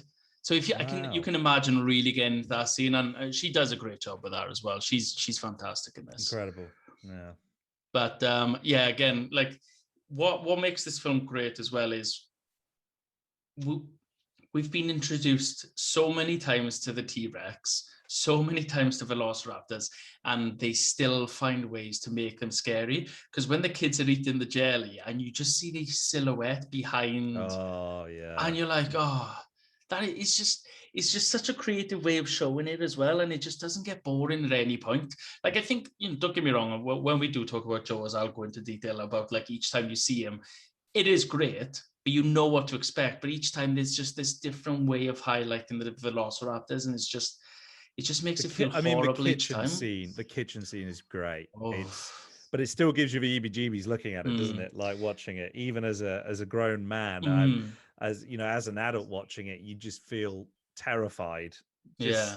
And how they get creative with that is amazing. And the one bit where Lex she's pulling it down, she's like distracting him to saving her brother's life, and then she's trying to pull this thing down, and the cover doesn't come down, but we realize it's a reflection. And I remember seeing that when I was younger, and I was like, oh, she's okay. Like, yeah, amazing. Like, it's great for when you watch and you think, oh my God, she's in trouble. But all right, this is me going on a bit of a tangent, but why would you let that dinosaur get closer to you? It's like, why would you think this is a good idea? You don't know he's going to headbutt that. he's also now a foot away from you, and you're sat in a cupboard. So you just assume that it's just. I get what they were going for. Again, though, it's a great scene because for me, when they're trying to sneak around, it sounds like the sound effects are a little bit hyped up. So like when Yeah. the spoon drops, it's just that little bit louder. When the Velociraptor is like looking through the circular window on the door, like, and you see the like a condensation from its nostrils as well. It just seems a little bit more heightened, Yes. Yeah. and it builds the intensity of it. So I think it's great as well, and it's good to see the kids do something on their own and get out of it, and not just rely on the leads in the movie as well. And I don't know if you have the same thing, but I was like, I was almost like living it through with the kids. And then when you see Alan Grant and Ellie Slater again, and like Alan's got the gun, and you suddenly feel like, Oh, oh, it's thank God. okay. Everything's You do. okay. You You feel kind of like, you feel like the child, like, don't you? Like looking at them like, yeah. oh, save us. Yeah, it is, and it's great because again, you know, you feel safe, but then when they're in um the main IT control room or wherever they are, and apparently Lex just knows how to hack all these systems, which again it works. But like they're trying to fight away with the Velociraptor on the door as well, and it's you feel safe, but you're also like, oh, anything could go wrong at any of these points as well. Yeah. Because we've killed off most of the cast. Well, not most, to be fair, but we've killed off a good few characters Some where you big feel like, characters, yeah. yeah, you feel like it could go even worse. But and then the Velociraptor gets after, so she basically hacks the system, and it's a very weird hacking I don't know anything about hacking, but it's basically the way she hacked the system was, it was basically a map, and she had to just move the mouse to where we were in the map, and it just loaded. It took a while to load. It's brilliant though, isn't it? Yeah. And but then the Velociraptor gets smart and just basically smashes through the window. Well, this is the part I can never work out even now what he says, because if you he calls Hammond and he says, Mr. Hammond, the phones are working, and he says, call the damn helicopter. So when he says that, you hear the window smash and he starts shooting, but you only hear it from Hammond's point of view. And Hammond starts screaming, and I can't work out whether he's screaming no or don't. And it's like, are you saying don't? Are you saying don't kill the Velociraptor? Or I thought it was more kind of like he's terrified for his grandchildren, because right before that he asks, are the grandchildren with him? So with them, right. So I think it's that, but that would make more sense. Yeah, it wouldn't surprise me though for how, but I think this is where his character turns. He's starting to realize that you know, it's not about money or this anymore. It's just not going to work. And then we get another bit of a chase sequence of Velociraptor. They go through the roof panels, don't they? Oh yeah, that's cool. They're going through, but I think they eventually obviously get out. Am I missing anything there, or Velociraptors? No, that's right. And then they get into the main room with the T-Rex skeleton. Yeah, that's right. Oh, yeah, incredible. And it looks really good as well, and they just hanging from it, and it's You do think though, you know, when they jump on it, I'm kind of like, what were they expecting to happen? The Velociraptors were around. You're thinking, what was your plan here? Yeah, I know. It does feel a bit of it does feel like a bit of a silly scene, but you can tell as well they just done it in panic. You know, you don't know where else to go. You're like, fuck it, I'll just jump on this dinosaur. It works for the scene. I guess they knew that people were coming as well. But an interesting bit about that originally, that ending shot was going to be the Velociraptors getting caught up in that T-Rex skeleton, and that's how they were going to die, and that's how they would have got away. But because the CGI was going so well, and they managed to actually achieve so much during the film, the production of it, they actually, then changed it and said, we can CGI the T-Rex here, and then we get that amazing ending. Because I mean, what's incredible is when the T-Rex jumps out of nowhere and you're just like, yes. Yeah, I know. You feel like he's a good guy all of a sudden. He's like, oh, he's on our side. He's great. It is brilliant. You suddenly feel really glad to see the T-Rex. Yeah, it's such an iconic shot as well, though, because you hear him roar, and then you just see the sign drop down that says "When dinosaurs rule the world." When dinosaurs rule the world, and it's just like it's cheesy, but that's it works the last so shot, well. and he's like, yeah, Like, oh, it's He's great. pausing like, get my good side. But no, I think it's great. I mean, like, you do wonder how they did not see this T-Rex get through there. But it's like, and he just comes in, but visually it looks fantastic. And you are concerned for their safety at this point, you think, this is it. Something's going to go wrong. And of all things, you don't expect it to be the T-Rex to rescue them as well. I know that's not the T-Rex's plan. I loved it. It's a great scene. And it's great. Yeah. It's they get outside and Hammond, Dr. Grant says to Hammond, after something like, after consideration, I've decided not to endorse your park.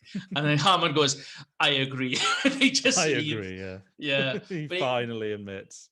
When they get back to the helicopter, then Hammond has that last look of looking around, and he's like devastated, but also realizing that this isn't the right thing to do as well. Which, again, if we were doing Jurassic Park 2, we'd see that he's kind of gone back on his word, if I remember that story. But it's a great scene. He's looking back.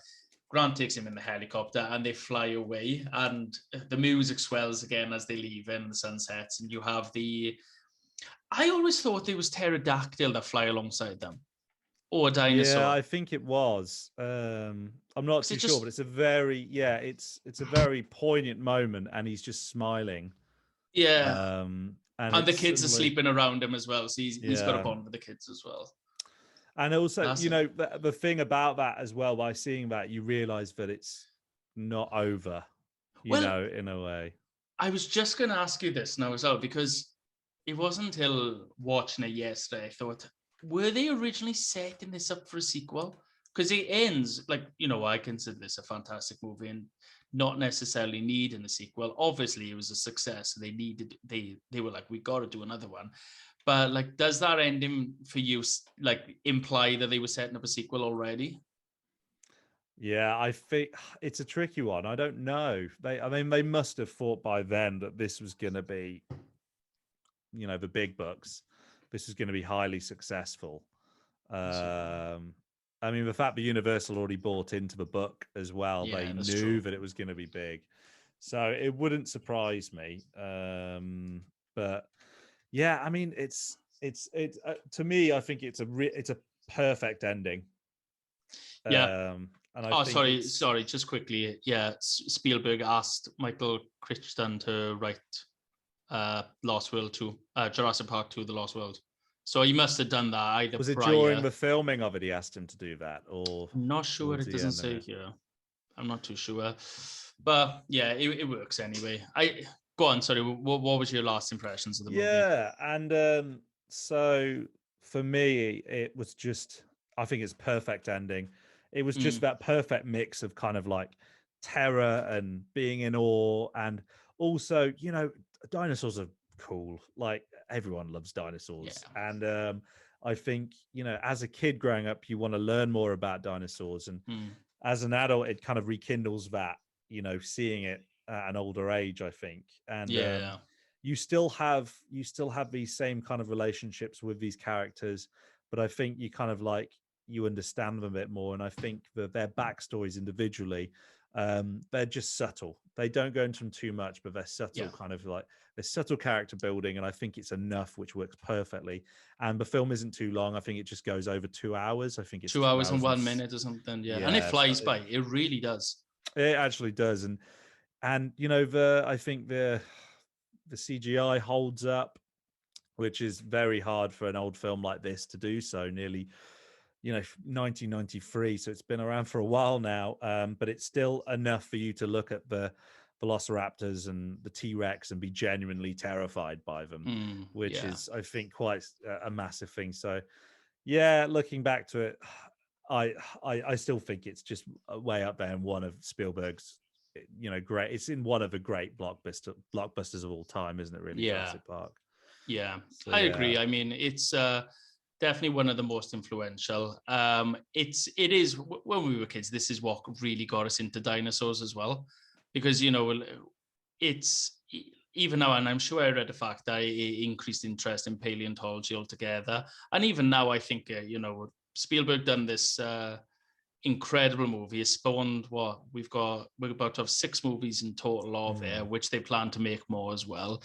But I think it's a fantastic contribution to sci-fi and CGI as well. It was an amazing achievement with what he done with the dinosaurs. I think I think the animatronics hold up really well. I think, yeah, there's parts where, you know, you can criticize and look and go, it looks crap. I don't think it in the slightest. If you compare it to some of the older movies, like from the 70s and 80s, like your monster movies then, like if you look at I think it's the 70s version of King Kong, like in comparison to this, it looks dreadful. Granted, it's 20 years before, but like we're 30 years after this now, and I think it just holds up really well. But again, with what you said on the characters, you know, that we've got great chemistry with everyone. We don't need to hear much of a backstory. We just have these characters for 2 days on this island. It works brilliantly. I think this is a fantastic movie. I think you could just watch it. It's such an easy film to watch. But again, I think, you know, is a little more layered than, with all due respect, I know I keep going back to Jaws, but it's a little more layered than just seeing this shark attack this island. Spoilers. But is it, you know, like when we talked about, like, you know, the ethical dilemmas that come with trying to create these animals, and like humans being so ignorant and not understanding the power they have, it just makes this movie so much more layered and in depth. And yeah, I love it. I think it's a fantastic movie. Just finishing it up, I think just a few last things. They wrapped this up 12 days ahead of schedule. At the same time, Spielberg was doing Schindler's List, and quite interesting, he handed the post-production to George Lucas. Oh, really? To basically oversee, and he got a special thanks credit in the film towards the end of it. And get you a friend like George Lucas and Spielberg, and besties, and make some bets, basically. But it was released the same year as Schindler's List, and Universal and MCA, they basically advised Spielberg that he had to do Jurassic Park first before he could go off to do Schindler's List, basically. Wow. So, but yeah, like it's, I don't know if, have you got any more to add to this? No, I think we've wrapped it up, really. I think that, yeah. Thank you all for listening, and we will be back next week with another movie. Lovely. Cheers. Let me try again. 3, 2, 1. Thank you all for listening to this week's episode. We will be back next week. Oh, we done so well. But I'll do it. Thank you for listening to. I think that's it. Should we just leave it like that? Yeah, let's just leave.